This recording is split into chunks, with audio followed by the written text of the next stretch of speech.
네, 북한의 도발 배경과 앞으로의 전망 알아보겠습니다. 김철호 한국국방연구원 연구위원, 신범철 국립외교원 교수와 분석해 보겠습니다. 두 분 안녕하십니까? 네, 안녕하십니까? 네, 북한의 미사일 정말 미국의 워싱턴까지 사정권에 넣은 걸까요? 해용의 대륙간 탄도로켓 시험 발사 성공. 미국 본토 전역을 타격할 수 있는 초대형 중량급 핵탄두 장착이 가능한 대륙간 탄도로켓.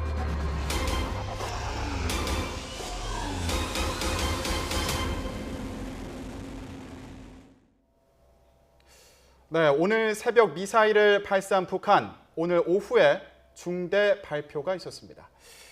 이번 미사일은 화성 15형이다. 이전에 발사했던 게 화성 14형인데 이거보다 개선이 됐다. 지금 이렇게 평가가 되고 있는 상황인 거죠. 그래, 북한이 미국을 아주 맞상대로 삼고 미국 본토를 타격할 수 있는 능력을 과시하면서도 네.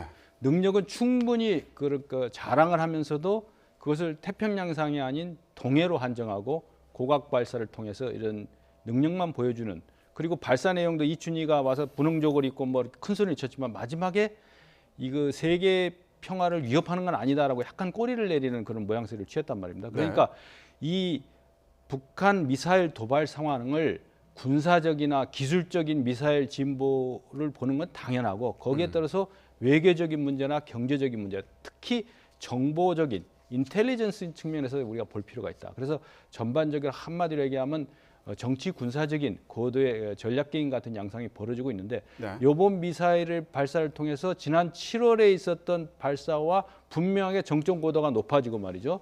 거리도 높아지고 비행 거리도 길어졌단 말입니다. 그래서 이런 기술적 진보를 과시하면서도 이러한 모든 것에 나름대로 그 도발의 명분을 축적해서 트럼프 대통령의 아시아 순방이 끝나고 테러 지원국으로 재지정 상황이 끝난 상황에서 이런 도발을 했다. 그래서 이것을 우리가 분석하고 앞으로 이 상황을 안정적으로 관리해 나가기 위해서는 가까이는 미사일의 기술적 진보도 봐야 되겠지만 당면한 내년에 있을 때 평창 올림픽이라든가 한반도 상황 안정적인 관리도 보면서 김정은이 이 임의의 시각에 임의의 방법으로 기습 도발을 하더라도 반드시 우리의 그 어떤 정보 감시 자산 그 레이더망에 걸린다는 거죠. 그런 것을 분명히 드러낸 그런 도발이었다. 그래서 북한이 의도가 어땠든 간에 그들의 의도대로 전 세계나 미국, 특히 미국과 한미 동맹의 그런 그 합동 그 대응 능력 차원의 망을, 또 감시망을 벗어나기는 어렵다, 이렇게 봅니다. 지금 미사일 발사 이후에 여러 가지 기술적인 분석들이 나오고 있는데, 위원님 보실 때 정말 워싱턴 DC까지 사정권에 넣을 수 있다, 이렇게 평가하십니까?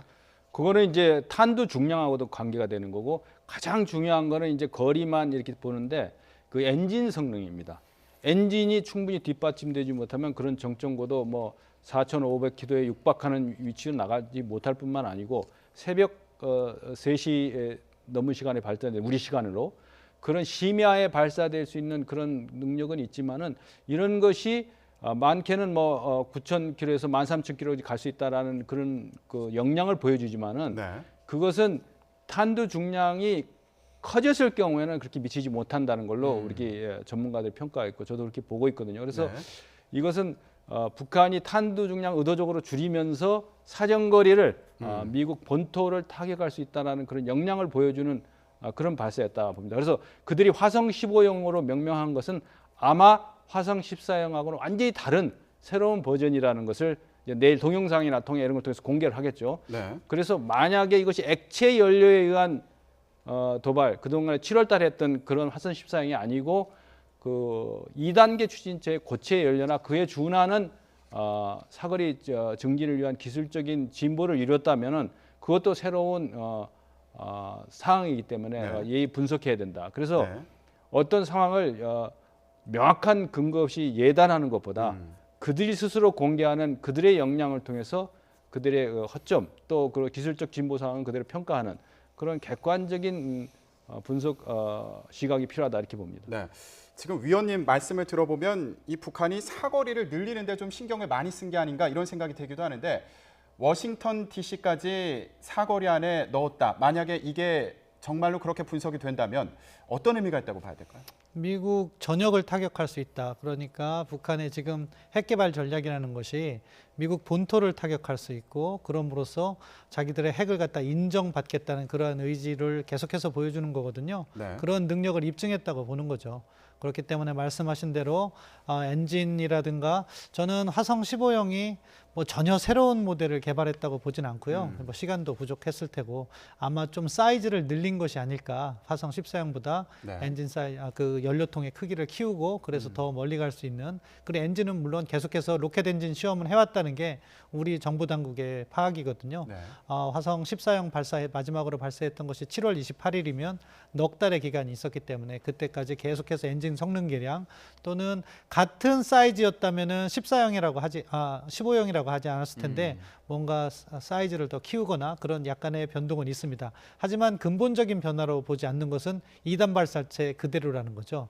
따라서 만약에 획기적인 기술 개선이 있다면은 그러니까 2단 발사체죠. 처음 1단 발사체는 아무래도 액체 연료가 또 추력이 좋기 때문에 그대로 사용했을 테고 2단 발사체를 고체로 바꾸거나 뭔가 화성 14형과 다른 모습을 보여주기 위해서 노력을 했을 텐데 뭐 근본적인 변화는 아니라고 생각하고요. 3단 발사체와 같이 네.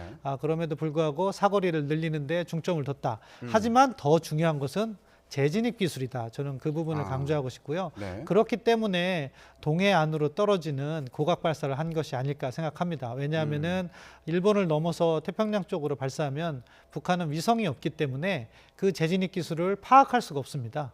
그쪽에 자기들의 계측기기를 장착한 선박을 보내놓지 않는 한 재진입 기술을 파악할 수가 없습니다. 네. 그런데 동해에다가 고각 발사로 이렇게 재진입을 시킬 경우에는 북한에 있는 관측 레이더를 통해서 재진입이 어느 정도 성공했는지 윤곽은 자기들이 가질 수가 있거든요. 네. 그렇기 때문에 재진입 기술도 함께 테스트했다. 그리고 사거리 못지않게 재진입 기술이 중요하고 만약에 그거는 이제 우리 정보 당국이나 이쪽에서 기술 평가를 해서 성공이냐 실패냐 뭐 일주일 안으로 저는 발표할 거라고 생각합니다. 네. 그것을 보면 북한의 그 ICBM 능력이 정말 입증이 되는 거죠.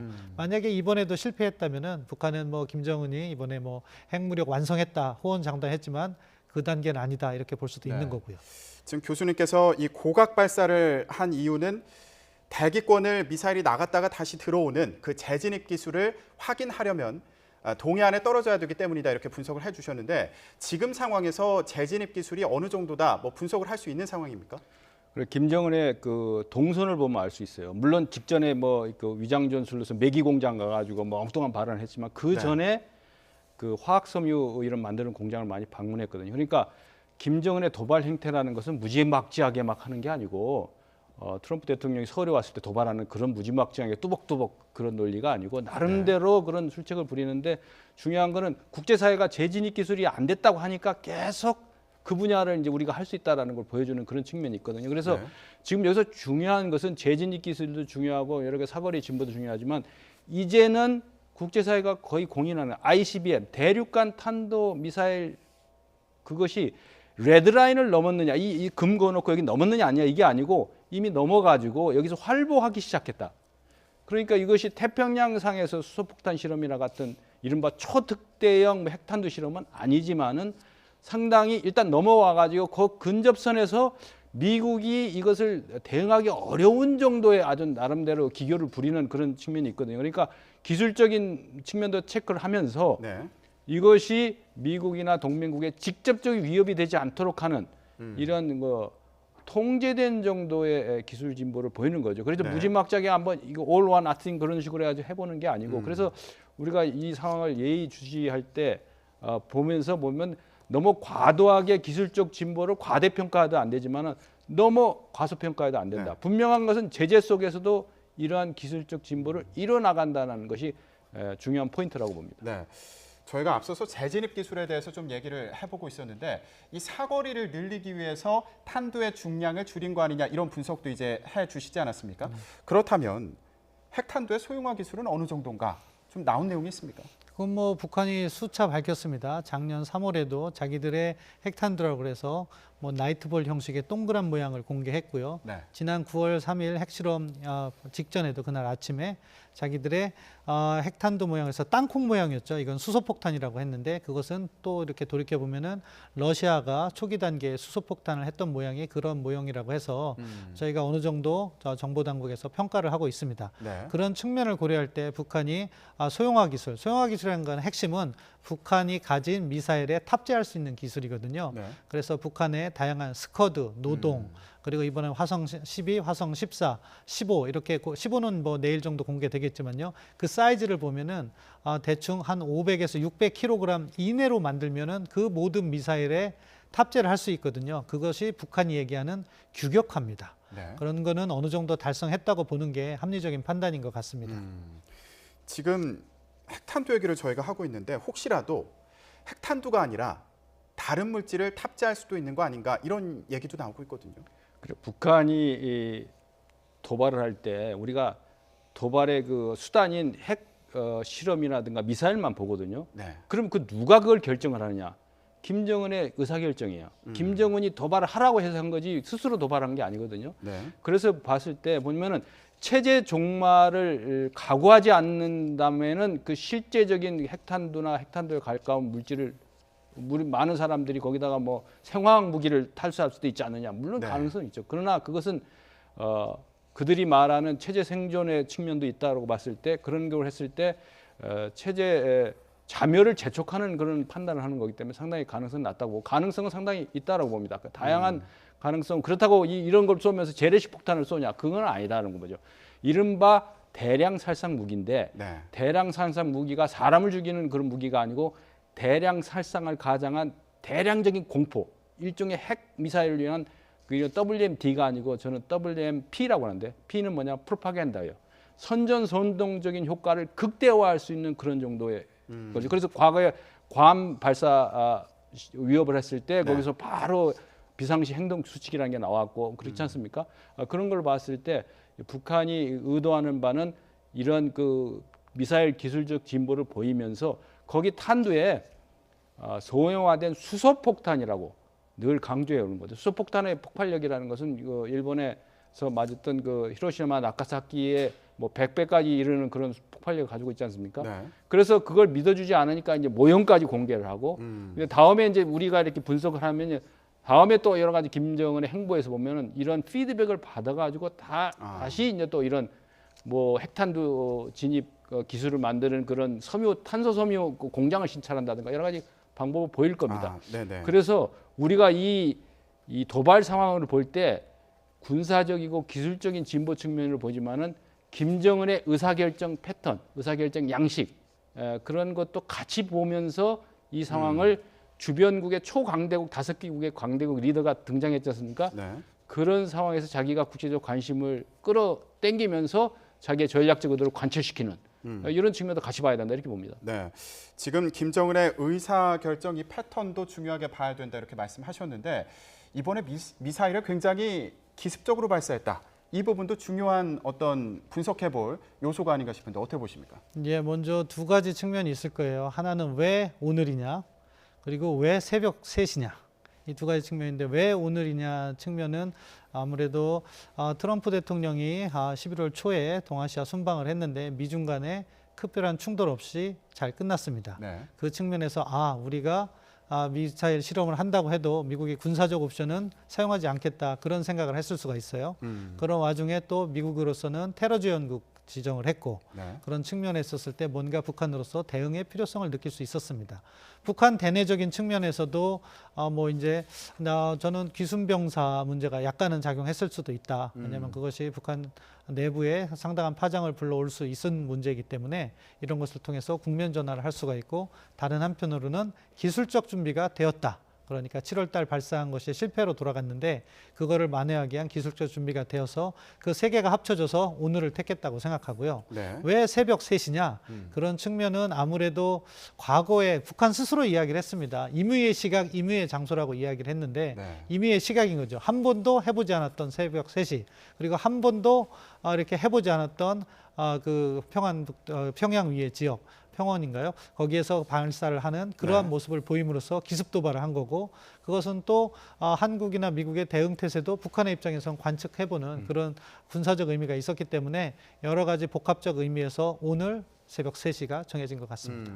지금 교수님 말씀하신 것처럼 북한이 우리가 어떻게 대응하는지도 중요하게 본 거 아니냐 이렇게 평가를 해주셨는데, 우리 군 같은 경우에는 발사 1분 만에 이걸 탐지를 했다. 그리고 2분 만에 문재인 대통령에게 보고했다. 이렇게 전해지고 있습니다. 북한의 도발 패턴에 맞서는, 또 이것을 압도해 나가는 그 대한민국과 한미 공조 시스템, 또 일본까지를 포함해서 이것의 그 즉흥성, 이거 상당히 높아졌다는 거죠. 1분 만에 보고가 있을 뿐만 아니고 이미 작전 준비 상태를 다 마치고 합참 의장에게 그 합동 직격 타격 훈련을 할 수 있는 권한까지 이임이 된 상당히 그 전향적인 조치죠. 그리고 그래가지고 이것이 뭐 육군이나 해군이나 뭐 이렇게 하나만 끝나는 것이 아니고 지대지 미사일 현무2, 네. 해성2, 그 함대지 미사일, 또 공군의 PSI를 지원을 받는 그 이런 그 공대지 미사일까지 총동원이 된 합동 직격 타격을 거의 실시간 만에 6분이라는 것은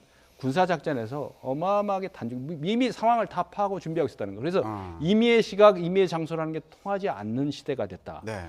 손바닥처럼 들여보고 있는데, 이런 상황에서 우리의 대응 시스템이 확실히 이루어졌고, 이것은 바로 뭘 얘기하느냐 하면 북한이 무모한 도발을 했을 경우에 킬체인이라는 개념이 더 이상 개념상의 계획이 아니고 이것이 실행에 옮겨질 수도 있고, 북한의 무모한 추가 도발을 억제하는 상당히 그 충격적인 그 메시지를 김정은이 직접 체감하도록 하는 의미가 있다 봅니다. 그리고 네. 최근에 이제 미국의 군사적 옵션을 트럼프가 한 얘기 중에서 많은 얘기 있어요. 뭐 로켓맨이라든가 파이어 퓨어리 이런 것도 했지만은 중요한 거는 우리가 어떤 정도로 군사 옵션을 준비하고 있는 것을 알면은 충격을 받을 것이다. 이거 굉장히 무서운 얘기. 네. 이렇게 봅니다. 예. 지금 북한이 미국에 대해서 우리가 더 어떤 극적인, 더 위협적인 도발을 할 수도 있다. 계속 또 북한도 그렇게 얘기를 해오지 않았습니까? 자, 이번 도발 수위는 어느 정도로 평가를 할 수 있을까요? 이전에 북한의 외무상은 이런 가능성을 제기하기도 했습니다. 개들이 짖어도 행렬은 간다는 말이 있습니다. 개 짖는 소리로 우리를 놀려고 생각했다면 그야말로 개콩입니다. 미국 그 트럼프의 그 망발과 관련돼서 6대급의 그 초강경 대응 조치를 취할 것이라고 보는 것 같습니다. 6대급 그 수소탄 지상 시험을 아마 태평양상에서 하는 것으로 되지 않겠는가 이렇게 생각합니다. 리용호 북한 외무상의 발언이었습니다. 자, 역대급 수소탄 지상 시험을 태평양상에서 한다. 이게 뭘 어떻게 한다는 건지 궁금하기도 한데요. 어떻게 봐야 됩니까? 북한이 태평양상에서 수소폭탄 실험을 할 수 있는 방식은 두 가지가 있을 겁니다. 하나는 이번에 그 화성 15형에다가 탑재를 해서 태평양상으로 무인 아무도 살지 않는 지역이겠죠. 발사를 해서 공중에서 폭발시키는 방식입니다. 네. 그때는 어느 정도 재진입 기술을 갖춘 확신이 있어야지 그런 실험을 할 거고요. 그러한 기술이 없을 때 만약에 수소폭탄 실험을 태평양상에서 하고 싶다면 네. 선박 두 척을 태평양상으로 보내는 거죠. 하나는 핵적 기폭 장치를 넣고 다른 하나는 관측 장비를 넣을 겁니다. 그래서 거기서 폭발시켜서 다른 관측 장치를 통해서 그 위력이 어느 정도 되는지 네. 관측을 하고 데이터를 축적하는 방식이 될 겁니다. 그렇지만 그 두 개 어느 것도 국제사회로부터 용인받을 수 없다. 네. 왜냐하면 국제사회에 엄청난 제재를 받을 것이다. 그래서 뭐 북한 측에서는 역대급 실험을 한다고 하지만 그렇게 되면 역대급 제재를 받을 수 있었기 때문에 북한이 함부로 하지는 못할 것이라고 생각합니다. 네. 그럼에도 불구하고 지금 계속 도발을 하고 있는 이 상황을 보면 그런 과정으로 가고 있는 게 아닌가 이런 우려가 되기도 하거든요. 그러니까 이거 과거에는 이제 말폭탄이다 이렇게 우리가 국제사회나 국제 언론을 이렇게 조명을 했지 않습니까? 네. 근데 지금은 이제 말폭탄 차원이 아니고 행동화 조치다. 이렇게 보면은 말이 행동으로 연결된다는 것을 보여준다는 거죠. 우리는 네. 빈말을 하지 않는다라는 얘기를 하면서 지금도 뭐 김정은의 친필 도발 지시 서명을 스스로 공개를 하고 조만간 이제 뭐 내일 아침 정도에 뭐 노동신문에도 이렇게 얘기가 나오고 이렇게 하고 있는데 네. 앞으로 김정은의 도발이 과거와 패턴이 아무리 달라진다 하더라도 스스로 그 경험의 함정에서 벗어날 수는 없습니다. 네. 김정은이 이런 도발을 통해서 취해왔던 반사 이익을 획득했던 그 경험, 그것이 중요하게 작용할 것 같지만 그것이 함정이 있습니다. 벌써 국제사회나 이 한미일 또 그 모든 국제사회가 그걸 내려다보고 있거든요. 네. 유엔도 그렇고. 그래서 이영호가 자총에서 뭐 워싱턴에서 저런 그 수소탄 역대급 수소탄 실험 태평양상에 한다 하더라도 태평양상에서 수소탄 실험 하는 순간 평양이 어떻게 아주 초토화가 될지를 누구보다도 잘 알고 있기 때문에 미국의 군사적 옵션을 상당히 두려워하는, 비난하면서 두려워하는 이중성이 있다. 네. 이렇게 봅니다. 그래서 그런 건지 지금 북한이 이번 도발 같은 경우에도 미국과의 협상 여지를 남겨둔 전략이다. 이런 분석도 있습니다. 뭐 저는 그렇게는 생각하지 않습니다. 김초루 박사님께서 말씀하신 것처럼 북한도 상당히 조심하고 자기 나름대로는 큰 소리를 치지만 네. 행동이 옮기는 것은 철저히 계산된 행동을 하고 있다고 생각합니다. 네. 다만 지금 북한이 당장 미국과 협상을 생각하고 있느냐, 그건 아니라고 생각합니다. 일단 자신들이 완전한 능력을 갖춘 다음에 네. 그 다음에 국제사회 제재의 강도를 봐서 북한이 견뎌낼 수 있다면 계속해서 핵무력을 보유하면서 그 제재를 갖다가 견뎌내고 어느 순간 제재가 해제되는 그 시간 싸움을 하겠죠. 근데 만약에 그 단계에서 북한이 견뎌내기가 어려울 정도로 네. 압박이 들어온다면 그때 이제 비로소 북한은 타협을 생각하고 협상을 생각할 거라고 생각합니다. 네. 그 당시에서 지금 북한으로서는 그 당시에 북한이 정말 협상을 할 수밖에 없는 상황이 만들어졌을 때 자신들의 갖고 있는 능력이 곧 보상의 규모다 이렇게 생각을 할 겁니다. 예. 그렇기 때문에 ICBM도 완전한 형태로 갖고 있고 핵실험도 뭐 지난번에 뭐 200킬로톤 이하였는데 메가톤급으로 해서 성공을 하고 그런 정말 완전한 핵무력을 갖고 있다면은 미국으로부터 더 큰 보상을 받을 수 있다. 따라서 북한은 당분간은 계속해서 핵무력 건설의 길로 간다. 저는 그렇게 봅니다. 네, 그러니까 국제사회에서 어떤 협상의 테이블이 만들어지기 전까지는 계속해서 도발을 하겠는 거 아니냐 이렇게 분석을 해주신 그렇습니다. 건데요. 그렇다면 국제사회 앞으로 제재 움직임은 어떨까? 북한이 과연 견딜만 할까? 이것도 궁금한데요. 70여일 동안 잠잠하던 북한의 도발에 대한 미국 트럼프 대통령의 반응을 들어보겠습니다.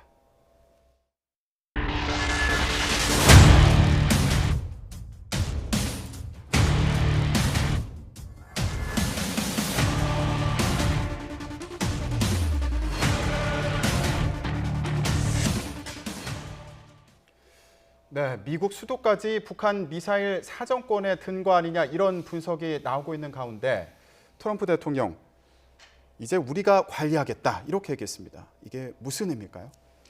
트럼프 대통령의 그 I will take care of it, take care 뭐 우리가 익숙한 용어인데 핸들 뭐 이런 거죠. 그런 것의 그 의미는 상당히 있다고 봅니다. 지금 여기서 우리가 시진핑 주석의 그 아주 강력해진 리더십이 통하지 않고 슝따오도 면담까지 거절하는 이런 상황에서 지금 미국 대통령이 이런 발언을 한다는 것은 단순히 뭐 유엔 제재의 또 다른 추가적인 제재라든가 이런 차원이 아니고 그야말로 틸러슨 국무장관이었다는 해안 봉쇄 내지는 거의 무력 시위가 아니고 무력 압박을 행동화에 임박한 수준까지 끌어올리면은 지금 이거 앞으로 전개될 그 일정을 보면은 우리가 당면에 국제사회가 그 축제로 준비한 건 평창 동계 올림픽 같은 것도 있지 않습니까? 네.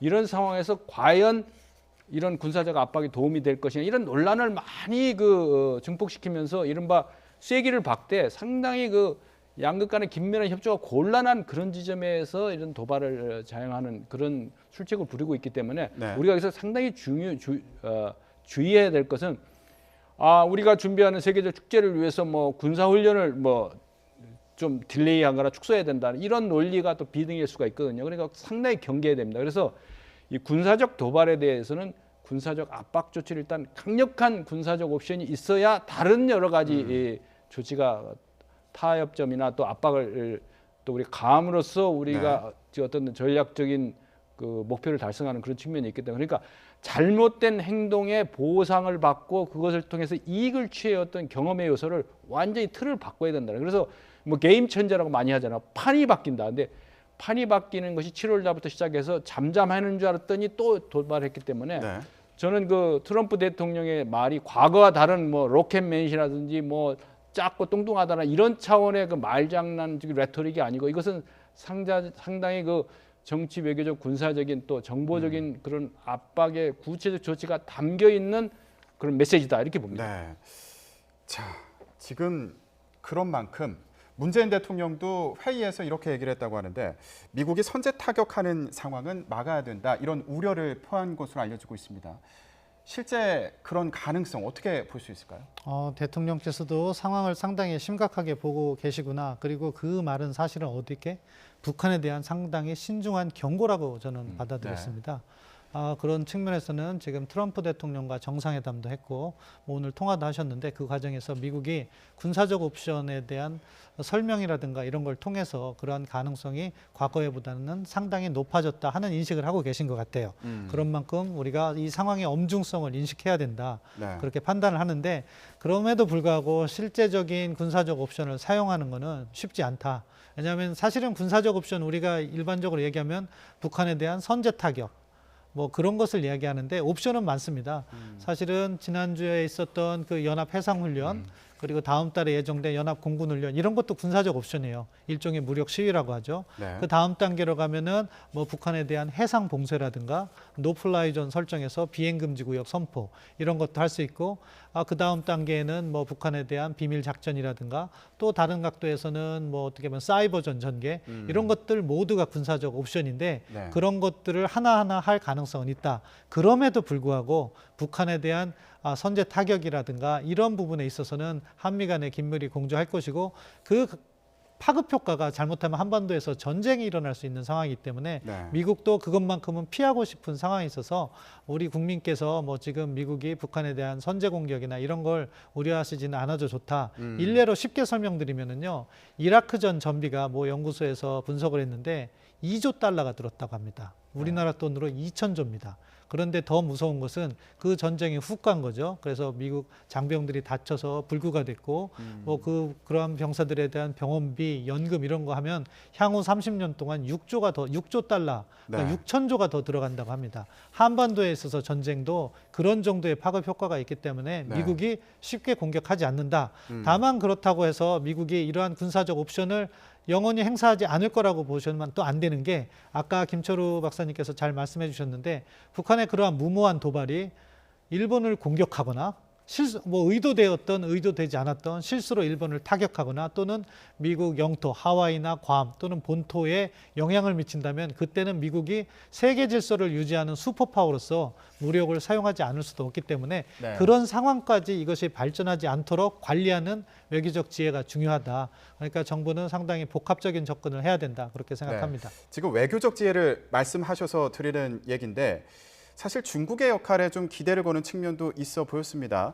중국이 어떤 입장을 밝힐까 이것도 궁금했는데 오늘 나온 입장을 보니까 중국 외교부에서 북한 미사일 행위를 강력히 반대한다. 일단 이런 입장을 내놨습니다. 근데 중국이 할 수 있는 역할이 뭐가 있을까? 이게 또 의문이 되기도 하거든요. 그러니까 그 아베 총리와 그 트럼프 대통령의 전화 통화에서 중국의 더 강화된 제재 조치. 그러니까 가장 핵심이 북한을 움직이는 에너지의 근원이 어디서 나오느냐 하면 물론 자금줄 막는 건 많이 이루어져요. 에너지의 근원이 석유라든가 원유, 그다음에 이런 그 제트유라든가 모든 것이 중국으로부터 나오기 때문에 그런 원유의 문제에 대해서 한번 다루기 시작할 거다. 그렇게 보는데 지금 아까 신범철 교수께서 얘기하신 것 중에 아주 중요한 얘기가 나오는데 대통령께서 말씀하신 키워드 중에 선제 타격만 있는 게 아니고 오판이라는 게 오판이 더 무서운 거다. 그러니까 오판은 반드시 김정은만 하는 게 아니라는 거죠. 우리 대한민국 리더십이라든가 주변국의 모든 리더십, 특히 중국이 이 상황을 계속 끌고 가서 어느 정도 말썽은 부리되 우리의 수중에서 말썽 부린 수준으로 가면 이걸 잘 끌고 나갈 수 있다라고 하는 그것 자체가 오판이라는 거죠. 네. 중국이 유엔 안보리 제재에 전폭적으로 동참했던 것처럼 그것이 실질적인 행동화 조치 그리고 북중 접경 지역에서 제재를 통해서 아주 상대적으로 엄청난 이익을 보는 상인들에까지 이제 보따리 그 장마당을 왔다 갔다 하면 그 상인들까지 제재를 가함으로써 국제사회 인류의 이름으로 같이 동참해야 되는 이것이 올바른 판단이지. 네. 여태까지 해왔던 것처럼 적정 수준을 또 넘어가는 그것이 바로 오판이다. 이것이 북한의 핵 미사일 도발 위협을 더 키우는 아주 큰 문제다라는 것을 생각해요. 그래서 이제 인류에 대한 도전 행위, 유럽까지도 지금 그 위협을 인식하고 있지 않습니까? 방향만 틀면 이것이 꼭 미국만 겨냥 워싱턴만 그런 게 아니고 이미 중국본 또 베이징은 그 사정거리 내에 들어온 겁니다. 네. 그 동북 같이 왔기 때문에 인류의 이름으로 같이 이것을 응징하는 그런 태세가 가야 되지. 이런 거에서는 인권의 문제도 같이 가야 되는 겁니다. 인권 유린에 관한 문제도. 그래서 우리가 이 상황을 북한이 핵미사일 북한과 미중 간의 대화가 이렇게 길어진다 이런 거는 볼 게 아니고 이 관점을 더 넓혀가지고 국제사회가 같이 올바른 판단을 해서 북한 제재에 실효적 조치를 취해야 된다 이렇게 봅니다. 네. 중국 자. 부분 말씀하셔서 제가 첨언을 하면 중국의 입장이 상당히 지금 괴로울 겁니다. 왜냐하면은 중국은 지금 어떤 접근을 했냐면 지금 75일 동안 북한이 도발을 하지 않았다. 그렇기 때문에 다시 육자 회담 재개 가능성을 왕이 외교장관이 지난주에 시사를 했습니다. 무언가 대화로 분위기를 전환하려는 노력이 있었는데 거기에 대고 북한이 미사일 실험으로서 정면 도전을 한 겁니다. 그렇기 때문에 소위 중국이 중시하는 체면이 손상된 상황입니다. 네. 그럼에도 불구하고 중국이 북한을 다루는 데 있어서 아직까지 셈법을 변화시킬 만한 전략적 환경이 변화되지 않았다. 그것은 무엇이냐? 북한의 핵무장도 싫어하지만 북한의 불안정은 더 싫어하는 그 중국의 입장이 변화하지 않았기 때문에 그래서 뭐 이제 나오는 것이 핵무기에 반대한다. 그러면서 좀 다시 강조하는 것은 주변국의 그 정세 완화 뭐 이런 조치를 요구할 거라고 생각합니다. 네, 지금 당장의 상황을 볼 때는 북한이 누구의 말도 안 듣고 있는 그런 상황으로 보이긴 하는데 과연 김정은 지금 무슨 생각을 하고 있을까요?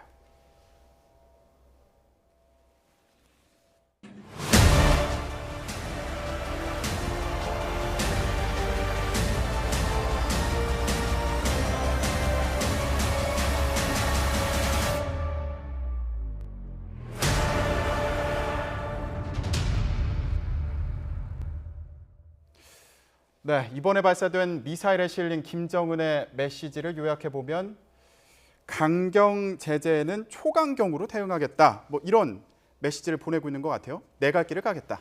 예. 우리가 김정은의 의도를 분석할 때 저는 전략적 착시 현상이 있다. 김정은을 마치 슈퍼파워, 세계 정서를 뭐 바둑판처럼 장기판처럼 완전히 꿰뚫고 있는 사람을 슈퍼맨으로 자꾸 묘사하는 경향도 있거든요. 그래서 어떻든 내부 그 통치 기반을 강화하고 또 트럼프하고 맞상대 프레임을 통해서 손해 본 게 없었기 때문에 이런 거를 정면 돌파하는 그런 거기 때문에 우리를 핵 보유국으로 대접해라. 그렇지 않으면 계속 도발을 이루고 시험하지 말라고 그랬는데 시험하겠다. 어떻게 할 거냐. 이런 식으로 핵 미사일 도발을 통해서 벼랑 끝까지 몰고 가는 그러면은 중국을 비롯한 국제사회가 야 이거 전쟁이 나서는 안 되지 않느냐. 올림픽도 있고 그랬기 때문에 다시 대화해야 된다는 이런 프레임으로 돌아오기를 바라는 그런 판단을 그 자체가 오판이다는 거죠. 이번에는 이런 식으로 계속 도발을 이끌어가면 과거와 같은 패턴을 가지 않는다. 세계 정세가 달라졌다라는 것을 너무 김정은을 슈퍼 전략가로 만드는 건 잘못이라고 봅니다. 네. 그런데 이 김정은을 이해하기가 좀 어려운 부분 중에 또 하나가 이 미사일을 발사하기 전에 어떤 행보를 보였나 좀 봤더니 아까 위원님 말씀하신 것처럼 매기 그 양식장이라고 해야 되나요? 그곳을 방문을 했더라고요. 이게 계속해서 민생 행보를 보이고 밖으로는 미사일을 쏘고 어떻게 이해해야 될까요? 그거는 저희가 충분히 이해 가능한 일입니다. 왜냐하면 김정은 들어서 내놓은 기본 정책이 병진입니다. 네. 핵무력 건설과 경제 건설의 병진 노선을 내놨기 때문에 한편에서는 미사일 준비 계속하는 과정에서 매기 양어장 같은 데 가서 또 민생을 챙기는 모습을 보이고 다시 그날 새벽에 내일 좀 영상이 공개될 거지만 미사일 발사 장소에 있겠죠. 그러면서 자신의 병진 정책을 추진하는 그러한 모습이라고 생각합니다. 네, 위원님 좀 간단히요. 저희가 그 매기 양식장 갔을 때 사진을 보니까 이전보다 살이 더 찐 것 같더라고요. 근데 이게 뭔가 내부적으로 좀 불안한 상황이어서 영향이 있는 게 아닌가 이런 좀 생각도 해보게 되는데 어떻게 봐야 될까요? CIA 미션 센터에서도 김정은의 복장, 몸무게 뭐 이런까지 전부 다 건강 상태까지 다 체크하고 있기 때문에 네. 이러한 것이 그 정신적인 불안 상태라든가 스트레스 이런 미국을 비난하면서도 극도의 두려움에 시달리고 있는 거 아닌가 저는 그렇게 보기 때문에 아주 폭음을 하게 되고 뭐 폭식을 하게 돼서 과체중 현상 이런 걸로 오기 때문에 올바른 판단을 하기 굉장히 어려워지는 그런 상황이라고 봅니다. 그래서 매기농장 가서 이렇게 발언하는 그런 것도 그런 상황에서 김정은의 심리 상태가 이거 자칫 잘못하면 이거 자멸을 재촉할 수 있다는 걸 스스로 알고 있다고 봅니다. 네. 자, 70여일 만에 이어진 북한의 도발, 앞으로 미칠 파장 계속 지켜보도록 하겠습니다. 오늘 말씀 여기까지 듣겠습니다. 두 분 고맙습니다.